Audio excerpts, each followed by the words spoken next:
Gagner de l'argent en automatique et d'une manière complètement passive sur Amazon FBA, c'est possible. Et dans cette vidéo, je vais te montrer que toi aussi, tu peux le faire. J'ai lancé ce business il y a à peu près 3 ans. Il me permet désormais de générer à peu près entre 1500 et 2300 euros de profit par mois, en y travaillant à peu près 30 minutes par jour. Alors par contre, je suis pas un vendeur de rêve qui te dit que c'est hyper facile. Sur ma chaîne, je t'ai montré mes réussites, mais également mes échecs autour de ce business Amazon FBA. Au départ, j'ai fait pas mal d'erreurs, donc j'ai eu des échecs, je me suis trompé sur pas mal de choses. J'ai appris de ces erreurs, j'ai transformé mon business et maintenant, ça m'a permis de quitter mon boulot et enfin de vivre de ma passion de l'entrepreneuriat. Donc l'objectif de cette vidéo, il est hyper simple, c'est de te montrer étape par étape comment construire un business Amazon FBA. On voit ça juste après le générique. Allez, on y va, c'est parti.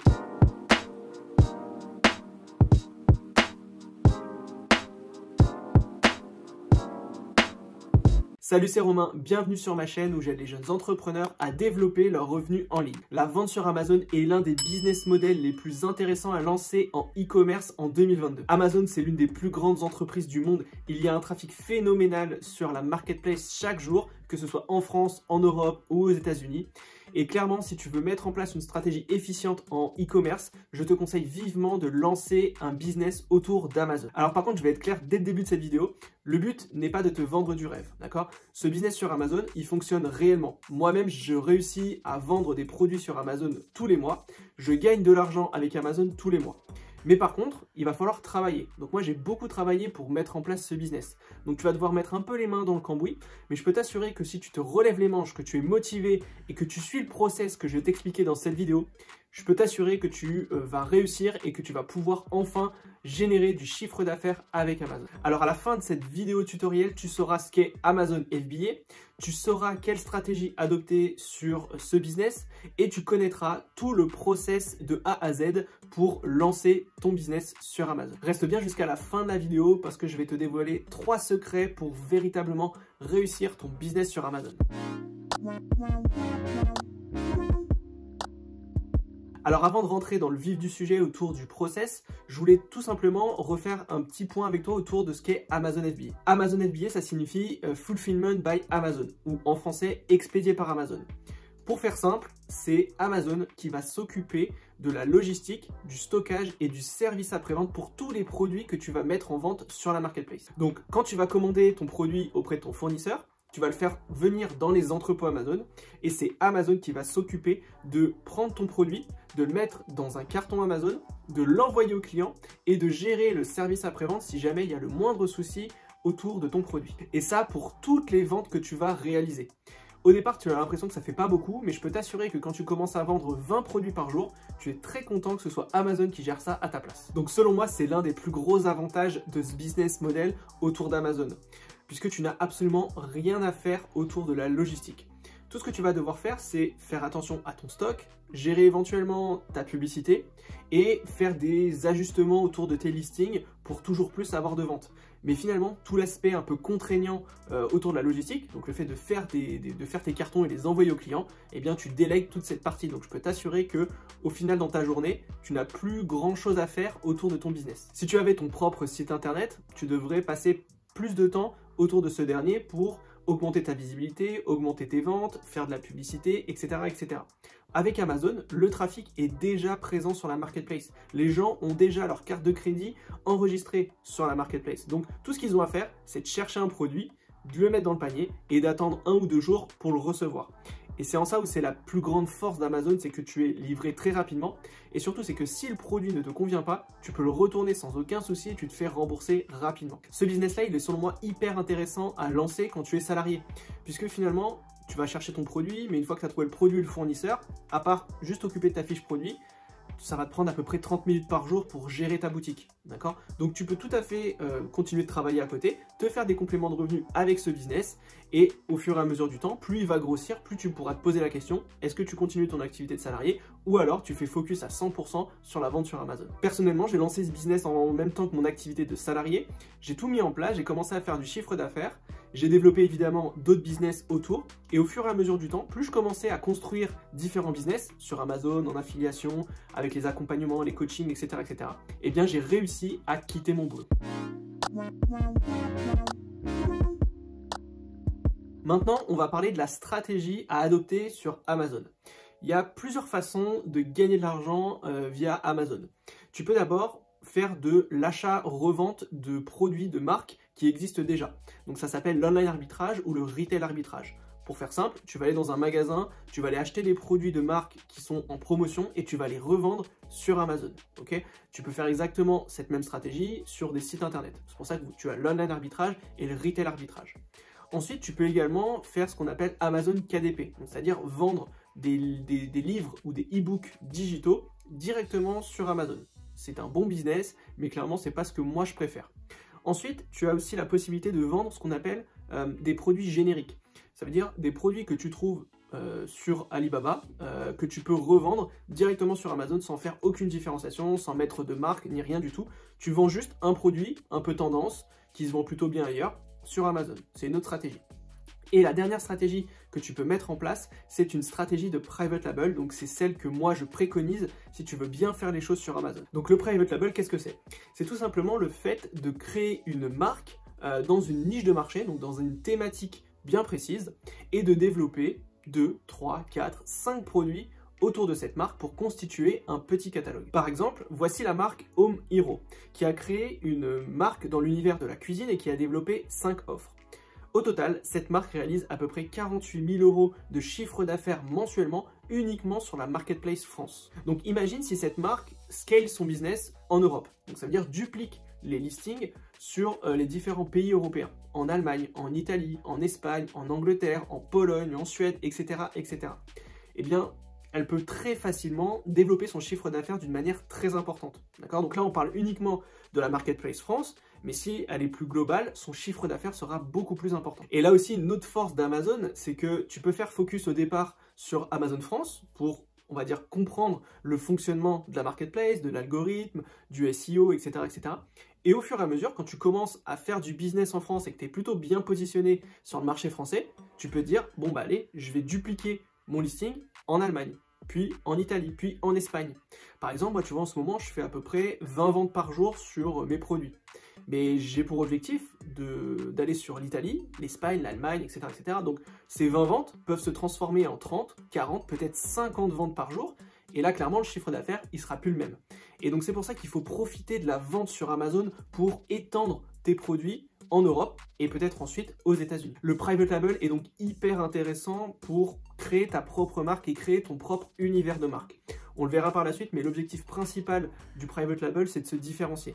Donc, en ayant un vrai univers de marque et un vrai marketing autour de tes produits, eh bien, tu vas te différencier. Et si tu fais des bonnes offres, je peux t'assurer que le client, quand il va comparer les différentes offres présentes sur la Marketplace, il peut très bien te choisir parce que tu auras fait un gros travail autour de l'univers et de l'offre produit. Ensuite, le private label te protégera des squatters de listing, c'est ce qu'on appelle les e-jakers, où si tu proposes un produit générique, sans aucune marque dessus, ni rien du tout, eh bien, une entreprise ou un concurrent peut très bien trouver exactement le même fournisseur que toi, développer exactement le même produit et le vendre sur Amazon. Donc en gros, c'est toi qui as fait tout le travail au niveau du SEO, des photos, etc., etc. Et lui, il vient juste se greffer, il propose le prix moins cher et c'est lui qui rafle les ventes.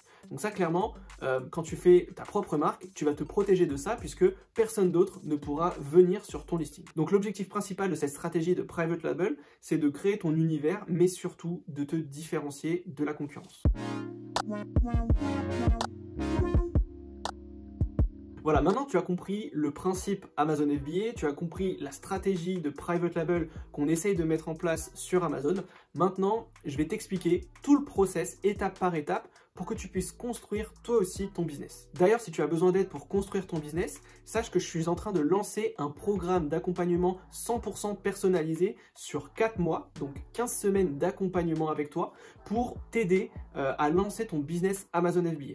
Donc ici, on ne parle pas d'une formation de X heures de vidéo où ensuite tu te retrouves tout seul devant ton écran et tu ne sais pas par quoi commencer.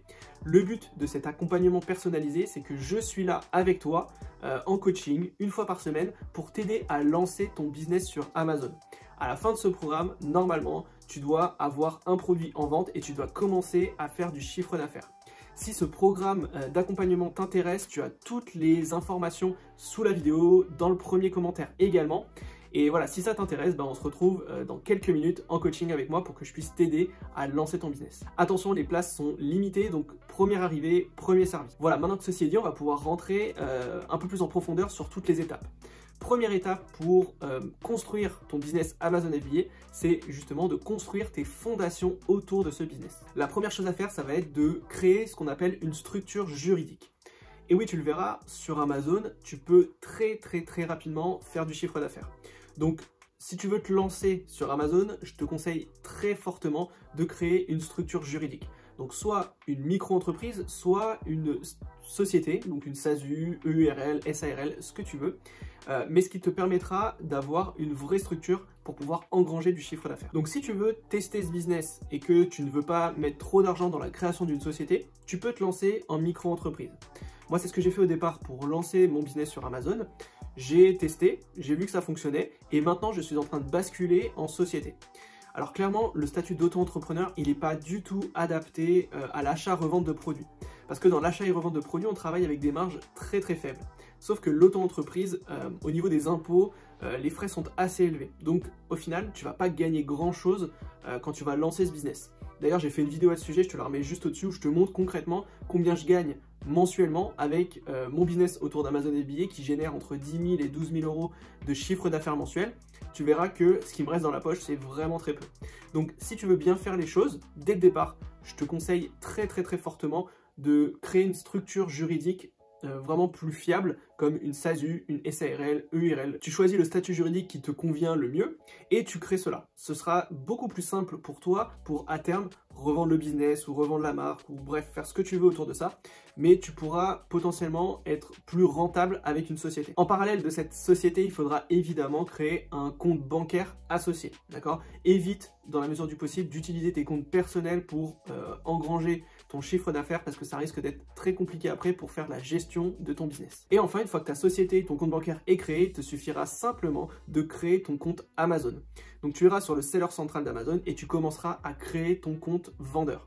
Si jamais tu veux une vidéo tutoriel complète sur comment créer ton compte vendeur, n'hésite pas à mettre dans les commentaires de cette vidéo le mot compte pour que je puisse faire une vidéo si jamais ça t'intéresse. Une fois que cette mise en place est faite, il va falloir commencer à chercher une idée produit. Et en général, c'est ici que ça bloque, puisque on va devoir trouver un produit sur Amazon que l'on peut développer en private label, qui réalise du chiffre d'affaires, donc ça veut dire qu'il y a déjà une demande sur le produit, avec une concurrence assez faible.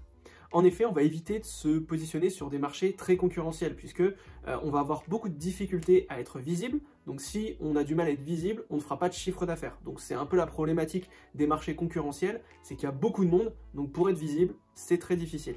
Donc nous, on va faire l'inverse, on va essayer de trouver des petites niches où il y a du chiffre d'affaires, où ça fait des ventes régulières, mais où il n'y a pas trop de concurrence pour être très rapidement visible. Si jamais tu as des difficultés à trouver des idées produits, tu as une formation complète que j'ai faite juste là-dessus, juste en description. Imaginons par exemple qu'après tes recherches, tu décides de te lancer sur un trancheur à saucisson pour les apéritifs.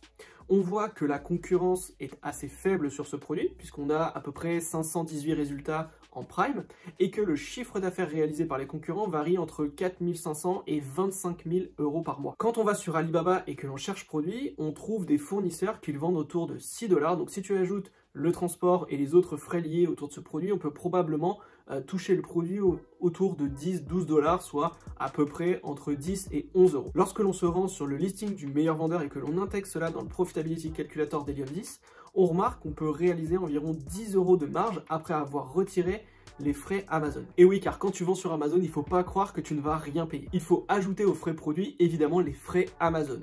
Les frais Amazon, ils sont au nombre de 3 principaux. On a d'abord les frais d'expédition, la commission Amazon et les frais de stockage dans les entrepôts. Donc pour ce produit, les frais d'expédition sont à peu près de 5,68 € si on prend les informations d'Helium 10. Le stockage nous coûtera à peu près autour de 20 centimes et la commission Amazon, qui est calculée sur le prix de vente du produit, sera à peu près à 6,54 €. Donc au total, les frais de vente Amazon vont nous coûter à peu près 12 €. Donc quand on ajoute les frais produits, plus les frais Amazon, plus éventuellement le marketing et quelques autres frais liés au lancement du produit Amazon, au final, on peut espérer avoir une marge autour de 10 € sur chaque produit vendu. Donc ces 10 €, c'est avant les impôts. Donc quand on voit que le concurrent vend à peu près 611 pièces par mois, on peut se dire qu'il génère à peu près 6 000 € de bénéfices dans sa poche avant impôt, uniquement sur la Marketplace France. Donc imagine que tu as trouvé ce produit, il va falloir évidemment trouver une différenciation assez importante pour pouvoir commencer à gagner des parts de marché autour de ce produit. Une fois que tu as trouvé le produit que tu aimerais réaliser sur Amazon, il va falloir trouver un fournisseur. Pour cela, la plupart du temps, tu vas essayer de trouver un fournisseur chinois pour répondre à ta demande. Tu peux également trouver des fournisseurs en Europe ou en France. Ça risque d'être un tout petit peu plus compliqué, mais c'est complètement faisable. Donc tu vas aller sur Alibaba et tu vas commencer à aller voir les fournisseurs qui peuvent proposer ce produit. Tu vas les contacter et tu vas leur demander des cotations pour le produit, pour acheter 100, 200, 300 ou 500 pièces pour tester le produit sur la Marketplace. Évidemment, tu vas lui demander le produit que tu souhaites, plus les produits complémentaires que tu aimerais proposer si jamais dans ta stratégie de différenciation tu veux faire un bundle ou tu veux faire d'autres typologies de produits. Il faut bien lui demander combien va te coûter l'offre globale que tu aimerais proposer sur Amazon. Évidemment, si jamais la recherche fournisseur te fait peur, tu peux passer par un agent qui va s'occuper de ça pour toi. Il faudra juste penser que l'agent va prendre une commission sur cette prestation. Donc ça, c'est à intégrer dans ton business plan. Donc le but, il est de trouver quelques fournisseurs, 3-4 fournisseurs autour de ce produit, de leur demander une cotation sur ton offre et de mettre en compétition chacun des fournisseurs pour voir si le prix que chacun d'entre eux correspond est plutôt intéressant, s'ils peuvent répondre à ta demande, etc. etc. Le but là-dedans, c'est vraiment de cibler le meilleur fournisseur qui répond au maximum de critères autour de ta demande. Ensuite, évidemment, il faudra trouver une société pour le transport. Donc là aussi, il va falloir chercher une société capable de faire revenir tes produits de Chine vers la France. Donc là également, il va falloir faire des demandes de cotation pour savoir combien ça va coûter pour faire revenir les produits. D'accord? Donc ça aussi, c'est une petite étude à mener et ce qui te permettra de savoir à la fin combien va coûter l'offre que tu veux faire à l'unité plus le transport. Ce qui te permettra de connaître le prix unitaire pour ta commande. Donc imagine, tu prends 300 pièces, tu sauras à la fin combien exactement le produit va te coûter à l'unité. L'objectif à ce moment-là, c'est de rechecker la rentabilité. Donc tu retournes sur Helium 10, tu intègres le prix de revient total avec le produit plus le transport et tu regardes si ton taux de marge à la fin en bas de ligne est au-dessus de 18%. Si c'est au-dessus, tu peux y aller, tu peux continuer et tu peux avancer avec le fournisseur autour de ce produit. Si tu vois qu'il est en dessous de 18%, c'est qu'il y a un problème et du coup, il faut continuer tes recherches de fournisseurs ou alors trouver une nouvelle idée produit. Si tout est OK, si ton produit est rentable, si les frais sont pas trop élevés, eh bien, tu peux passer ta commande auprès de ton fournisseur. Ensuite, on va s'attaquer à un autre élément important autour de la construction de ton business. Ça va être la création de ta marque et la création de ta charte graphique. Et oui, pour rappel, autour du private label, le but est de se différencier en créant un univers de marque autour de tes produits. D'accord? Donc il te faut évidemment un logo, un nom de marque et une charte graphique. Donc déjà, le premier truc que tu vas faire, c'est trouver un nom. D'accord? Tu vas trouver un nom autour de ta marque et tu vas aller le déposer à l'INPI. Donc tu vas vérifier s'il est disponible. S'il l'est, tu peux déposer ta marque à l'INPI et tu vas devoir attendre quelques mois pour officiellement être le propriétaire de la marque. Mais rassure-toi, tu peux vendre ton produit avant que ta marque ne soit officiellement à toi. Ensuite, tu vas devoir créer un logo et une charte graphique. Donc si tu n'as aucune compétence en design, il y a deux solutions. Premièrement, tu peux aller sur Canva et créer un logo assez rapidement. Voilà, Canva te permet et te donne plein de possibilités pour personnaliser des logos assez rapidement, tout comme ta charte graphique. Si jamais tu veux vraiment pas te prendre la tête et tu veux déléguer toute cette partie à une personne en extérieur, tu peux aller par exemple sur Fiverr où pour quelques euros, 5, 10, 20, voire 50 euros, une personne peut s'occuper de faire un logo personnalisé sur mesure et également une charte graphique. Donc ça, c'est la solution de facilité qui te coûtera un petit peu d'argent, mais voilà, c'est si tu veux être sûr d'avoir un truc propre, tu peux aller sur Fiverr. Une fois que tout est fait, donc tu as ton nom de marque et tu as ta charte graphique et ton logo, tu peux personnaliser ton packaging autour de ton produit, tu peux personnaliser le produit, envoyer le tout à ton fournisseur qui n'aura plus qu'à imprimer ton packaging et créer ton offre. Pendant que tes produits sont en cours de production et en cours de livraison, tu vas pouvoir travailler sur ton listing et ton optimisation de listing. En effet, 60% des ventes sur Amazon se font via la barre de recherche. Finalement, Amazon, c'est comme Google. C'est un gros moteur de recherche où les gens vont taper des mots-clés pour trouver le produit qu'ils souhaitent acheter. Et on appelle ça le SEO, donc le Search Engine Optimization, où ta visibilité va être liée aux mots-clés qui vont être tapés par les gens sur Amazon. Donc, nous, ce qu'on va devoir faire en tant que vendeur, c'est travailler notre listing pour être le plus visible possible sur l'ensemble des mots-clés que pourrait taper un client pour trouver ton produit. En plus du SEO, donc en plus de trouver des bons mots-clés pour être le plus visible sur la marketplace, il va falloir également travailler les photos, puisque, comme tu le sais, on est en e-commerce, les clients ne peuvent pas toucher le produit, donc ils vont faire confiance aux photos du produit pour passer commande, d'accord? Donc le travail autour des photos est primordial si tu veux réussir sur Amazon. Donc pour bien optimiser ton listing, tu vas devoir travailler sur le SEO, donc le titre, les bullet points, la description. Tu vas devoir également travailler sur les photos, d'accord? Donc tu as au minimum 5 photos autour de ton produit, ok? Et ensuite, tu vas pouvoir également travailler sur le contenu A+. Le contenu A+, c'est des modules que tu vas pouvoir intégrer sur ton listing quand tu as ta marque qui est déposée sur Amazon et qui te permettront d'ajouter un peu de marketing autour de ta marque et de tes produits. Tu peux présenter ta marque, donc proposer le principe concret de ta marque. Tu peux apporter des bénéfices complémentaires que tu n'as pas évoqués dans tes fiches produits.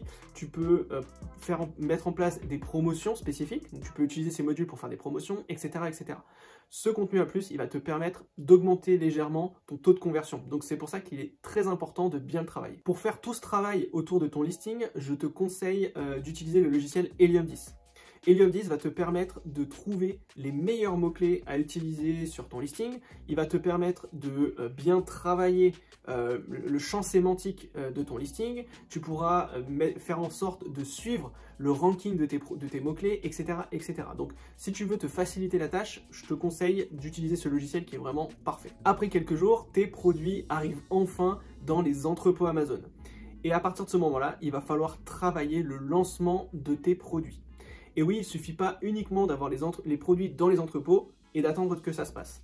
Il va falloir utiliser tous les outils que Amazon nous donne, plus d'autres outils, pour, on va dire, profiter de cette période de lancement pour faire le plus de ventes possible. Et donc, il faut réfléchir à une petite stratégie de lancement produit pour, on va dire, bénéficier au maximum du boost Amazon. Le boost Amazon dure 28 jours. C'est les 28 premiers jours de vie de ton produit sur Amazon.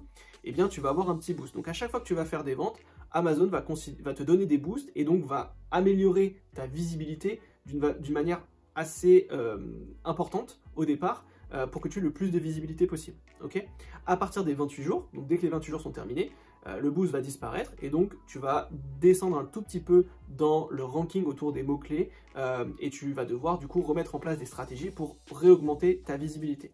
Donc ce qu'il faut absolument, c'est pour éviter de trop baisser dans la visibilité à la suite du boost, c'est de faire le plus de ventes possible pendant ces 28 premiers jours. C'est vraiment le plus important. Et donc pour faire le plus de ventes possible, on va pouvoir travailler sur pas mal de choses pour augmenter tes ventes d'une manière très rapide. D'abord, tu peux par exemple contacter des influenceurs qui peuvent tester ton produit et ensuite en parler sur leur réseau. Ça, potentiellement, tu pourras attirer quelques ventes de l'extérieur et montrer à Amazon que ton produit peut être intéressant pour les clients. Ensuite, tu peux également mettre en place des publicités extérieures, Instagram, Facebook, Google, pour rediriger les gens sur ton produit. Ça te permettra potentiellement de faire des ventes en plus. Ensuite, tu peux également demander à quelques amis de te commander ton produit, mais attention, fais vraiment gaffe à ça parce que Amazon peut repérer ce genre de pratique, donc fais-le vraiment d'une manière très soft. Tu peux également participer au programme Vine qui te permettra de faire des ventes. Alors, tu feras des ventes à zéro puisque tu vas donner les produits, mais ce qui te permettra de récupérer des commentaires. Ensuite, tu peux également mettre en place des coupons de réduction ou des offres promotionnelles sur ton produit avec par exemple un prix barré pour montrer aux clients qu'il y a une promo spécifique pour ce lancement et qu'il faut en profiter tout de suite parce qu'après le prix va remonter, donc ce qui te permettra peut-être de faire des ventes en plus. Et enfin, tu peux mettre en place des petites stratégies de publicité pour augmenter ta visibilité. Bref, le but de ce lancement, c'est vraiment de faire le plus de ventes possible pour montrer à l'algorithme que ton produit est intéressant. Ensuite, une fois que cette période de boost est terminée, comme je te l'ai dit, logiquement ta visibilité va diminuer. Donc tu vas peut-être avoir un ralentissement au niveau des ventes. À ce moment-là, tu peux mettre en place une stratégie publicitaire pour redonner un petit peu de vigueur à ton listing. En effet, quand tu vas te lancer sur Amazon, tu vas avoir 0 commentaire. Donc pendant la période de lancement, tu vas en récupérer peut-être une dizaine, mais tu vas avoir que 10 commentaires. Donc ton listing, il est peut-être pas encore assez puissant pour faire des ventes naturelles régulièrement. D'accord ? Donc il faut mettre en place une petite stratégie de publicité pour redonner un peu de visibilité à ton annonce et être vraiment présent en haut de la page 1 sur les différents mots-clés que tu veux travailler.